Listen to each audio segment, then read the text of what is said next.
What's up, everybody? Welcome back to another episode of the Fundamentals Investing Podcast. Tesla just announced news of an impending stock split, most likely in the summer, whenever they have their next annual shareholder meeting, which they haven't announced yet. We're going to be talking about what that means for the stock, for you as shareholders, and why this is important.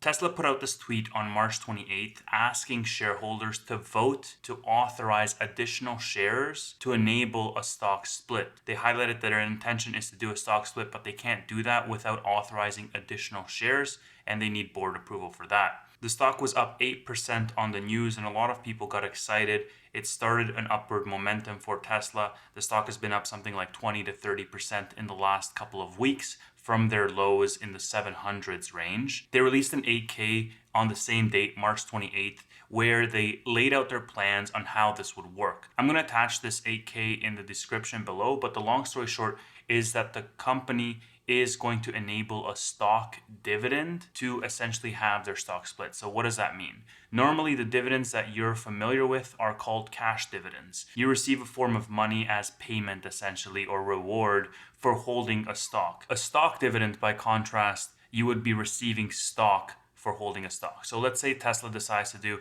a 5-for-1 stock split. For every 1 share of Tesla that you're holding, they would give you 4 more additional shares in order to achieve that split. Now, as I mentioned before, we don't know exactly when this will happen because the annual shareholder meeting has not been announced yet. It's expected to be in the summer, sometime in June or July, but in the past, it's also been in the fall, in September and October. However, we do know that the split is going to happen fairly quickly after the annual meeting when it's going to get voted in. So now let's talk about what the actual split could be. All of this is speculation because it could be anything from 4-to-1 to 20-to-1, which is what Google and Amazon have been doing to keep up with their rising stock price.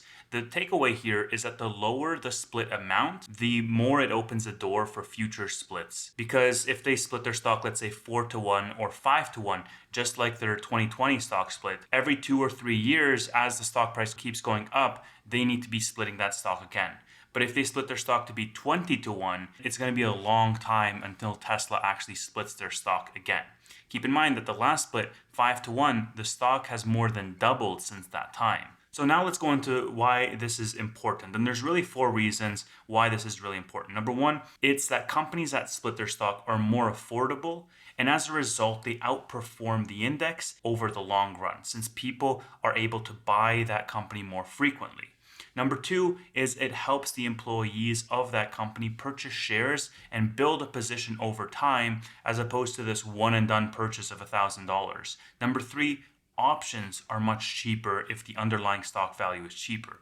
At $1,000, if I want to buy 1 Tesla contract, because each contract represents 100 underlying shares, I would need $100,000 to buy 1 contract. But if Tesla was trading for $50 a share, then that's much more affordable for me to do options trading. So expect options volume to go up after the stock split. And finally, number 4, this is a long shot, but I thought it was interesting.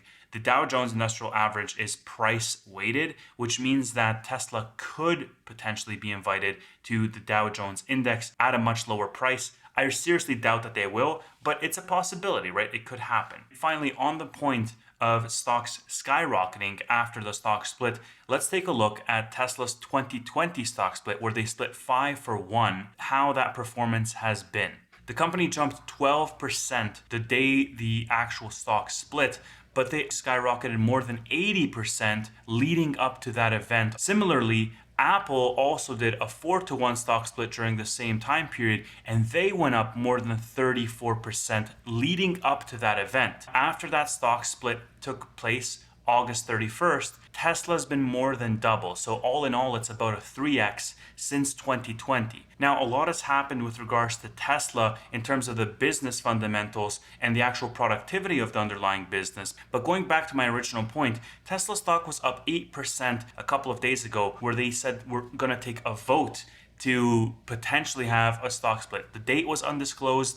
The stock split amount was undisclosed, and the stock was still up 8% because psychologically speaking, this has a very positive upward trajectory in terms of the momentum of the stock. And this is why I bring this up, because the period of leading up to the actual split date has proven to be very prolific in terms of shareholder returns. From the last time that they split, they announced it on August 11th and they actually split on August 31st. So in that 20-day period, they were up significantly. Now, despite the psychology of investors and despite the fact that stocks overperform after a stock split, for the long-term trajectory of Tesla as an underlying business, this does not mean much because nothing fundamentally changes with the business. So, Dan, what are your thoughts on the timing of this announcement, especially given Tesla's recent expansion with its German manufacturing plant, as well as trying to double down in China? Look, I mean, Tesla right now is in a massive position of strength in terms of where they're heading from a manufacturing perspective, in terms of Berlin as well as Austin, and overall demand. So I think the fact that this is the second stock split in 2 years, it just shows that they're in that massive position of strength. They have that high class problem of a 4-digit stock. And I think it's something where, I mean, you could always have the debate, but a stock split is a smart strategic move for Tesla, just like it was for Amazon, just like it was for Google, as well as for Apple as well. Dan, the timing of this announcement, what does that tell you about what Tesla is seeing in terms of demand, especially with Giga Berlin finally opening up? It's bullish. I think from a tea leaf perspective, I mean, company that's going to do their second split in 2 years is not doing it because they're in a position of weakness. I think it shows position of strength, confidence. I think we go into 1Q, you're going to see more and more momentum, especially from a manufacturing perspective. You got the April 7th barbecue in Austin where that cuts the ribbon there. And despite all the noise, despite all the competition, I mean, right now, Tesla, at least in EV land, it's really Tesla's world and everyone else paying rent. I think analysts fundamentally misprice Tesla with regards to the backlog that the company has, the massive demand that they have for that backlog, the gigafactories that are going online, and the ramp up in terms of production. I think that the company should be trading for much, much higher. And if it's going to take a short-term psychological price movement to move Tesla stock, I'll happily take that, because my opinion has been, which I've talked about on the pod multiple times, that Tesla should be trading much higher than it currently is.